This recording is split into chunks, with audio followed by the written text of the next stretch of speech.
आज की Delhi high court की जजमेंट जो कि कहती है कि पत्नी अगर पढ़ी लिखी है तो उसको मेंटेनेंस नहीं मिलेगा, और साथ ही अगर हस्बैंड ने डिवोर्स का केस फाइल किया है तो उसको डिवोर्स के केस को लड़ने का खर्चा भी नहीं मिलेगा।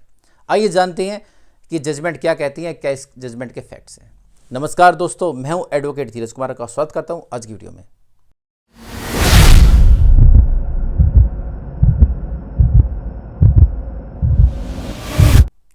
दोस्तों, ये दिल्ली हाई कोर्ट की जजमेंट है जो कि सिर्फ 5 पेजों की जजमेंट है। 12 सितंबर 2023 की जजमेंट है। इसके अंदर टाइटल की बात करें तो टाइटल में हस्बैंड वाइफ का नाम छुपाया हुआ है, ABC वर्सेस XYZ इसके अंदर नाम दिया हुआ है।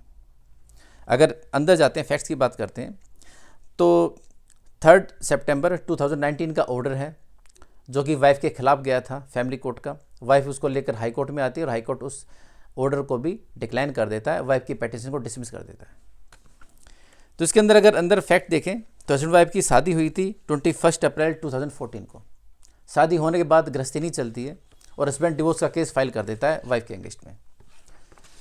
जैसे ही डिवोर्स का केस फाइल होता है, वाइफ उसके कुछ समय के बाद 22 मई 2015 को जॉब छोड़ देती है।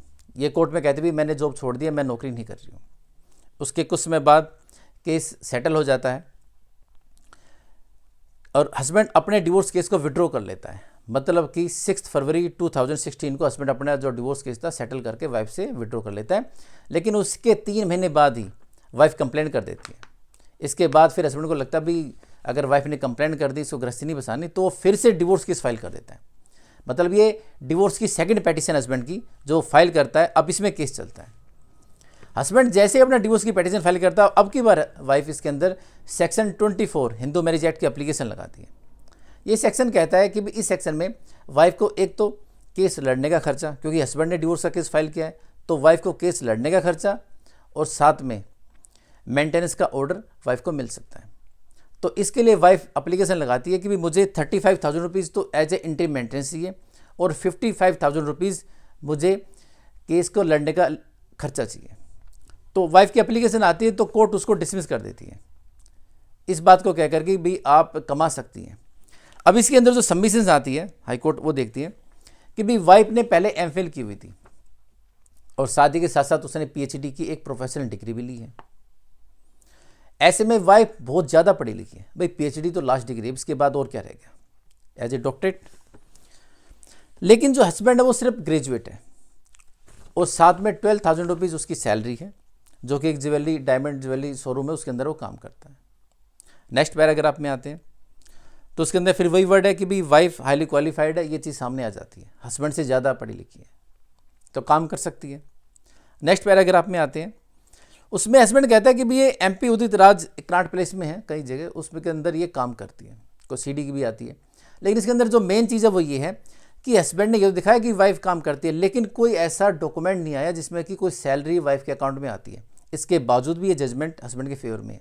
सबसे मेन जो पॉइंट इसके अंदर नोट करना चाहिए कि वाइफ के रिगार्डिंग उसने ठीक एविडेंस दिए, लेकिन कोई डॉक्यूमेंट्री ऐसा एविडेंस नहीं है कि भी वाइफ को सैलरी मिल रही है, वो चीज़ इसके अंदर बिल्कुल भी नहीं आई है।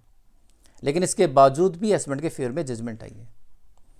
तो हस्बैंड कहता है भाई वाइफ देखो अर्निंग कर रही है उस जगह और ये छुपा रही है इस बात को, फैक्ट को, और वाइफ इस बात को डिक्लाइन कर दी कि भाई मैं ऐसा कुछ नहीं कर रही हूँ और मैंने तो जैसे पहले अपने 15 में मैंने जॉब छोड़ी तब से मैं जॉब भी छोटी हुई है, मैं कोई काम नहीं कर रही हूँ। जो नेक्स्ट पैराग्राफ आता है पैरा नंबर 9, उसके अंदर वर्ड यूज हुआ है चैरिटी, 2 बार वर्ड यूज हुआ है, बहुत ही अच्छा पैराग्राफ है। इसमें क्या हुआ कि पत्नी पहले काम कर रही थी और अब नहीं कर रही, तो कोर्ट को लगता है कि पत्नी को चैरिटी करने के लिए तो काम नहीं कर रही थी, कि पहले जॉब कर रही थी अब छोड़ दिया, तो वाइफ झूठ बोल रही है। तो ये जो वर्ड है चैरिटी इसके अंदर 2 बार यूज हुआ है, सबसे अच्छा है। इसके पूरी अगर पिटीशन को देखें तो ये पैराग्राफ सबसे ज़्यादा अच्छा आता है। नॉर्मली आपने देखा भी होगा कि कई बार आप अपने केस में लगाते भी हैं ऐसे फोटोग्राफ है चीज़ देखे, वाइफ जी फंक्शनों में जा रही है या कोई NGOs के साथ जा रही है, वहाँ पर खड़ी है, और या पार्टियों में जा रही है, या फिर कोई ऐसा सोशल वर्क चल रहा है उसके अंदर जा रही है, तो पत्नी कहती है मैं तो चैरिटी कर रही थी या लोगों की भलाई के लिए गया था, या किसी MLA के पास या किसी ऑफिस में किसी काम के लिए, किसी और के काम के लिए गई थी। तो भाई आपके पास इस चीज़ के लिए तो समय है कि आप दूसरों के भलों के लिए काम कर रहे हो, लेकिन खुद के कमाने खाने के लिए आपके पास टाइम नहीं है, उसके लिए आप कोर्ट में खड़े हो। तो ये सेम टू सेम चीज़ वहाँ पर यूज आपकी होगी। आपको ये शो करना कि भाई इसके लिए लोगों के लिए तो टाइम है, लोगों के भले के लिए, खुद के कमाने के लिए नहीं है। अगर कोई इंसान पति के साथ रहते हैं, पहले अगर कमा रहा है तो बाद में उसको कमाने की क्यों नहीं जरूरत है? ज़्यादा जरूरत तो जब ही है ना जब उसके पास पैसा नहीं है।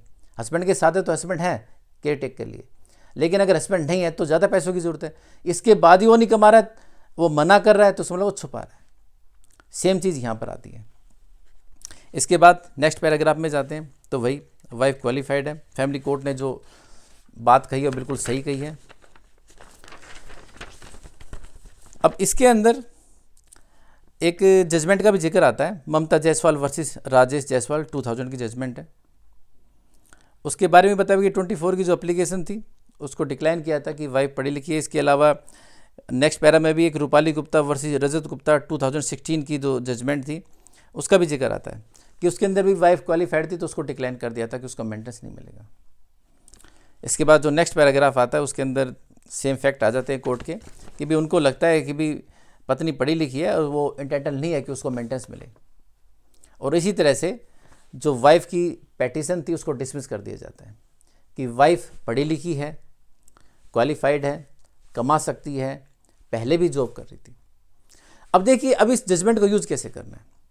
नॉर्मली आपको कोर्ट के सामने बात ये रखनी है और साबित ये करना कि पहले भी पत्नी कमाती थी। पत्नी अगर ये मना कर रही है कि मैं नहीं कमा रही हूँ तो वो कमा सकती है, जो कमा सकती है तो उसको मेंटेनेंस क्यों मिले।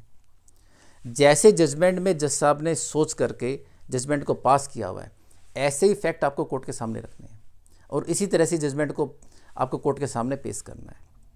इसका लिंक डिस्क्रिप्शन बॉक्स में दिया हुआ है, वहाँ से आप इसको डाउनलोड कर सकते हैं और कोर्ट में कहीं भी लगा सकते हैं। दिल्ली हाई कोर्ट की जजमेंट है, अच्छी जजमेंट है, हस्बैंड का फेवर करती है।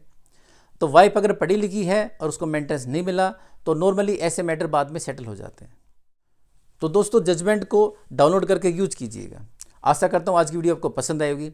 अगर आप मुझसे कॉन्टैक्ट करना चाहते हैं तो नीचे दिए मेरे नंबर 9278134222 पर व्हाट्सअप कर सकते हैं, या फिर मेरे चैम्बर सुप्रीम कोर्ट या फिर द्वारका कोर्ट या फिर मेरे ऑफिस में द्वारका में आकर मुझसे मीटिंग कर सकते हैं। तो मिलते हैं एक नई वीडियो में नई जानकारी के साथ, तब तक के लिए नमस्कार।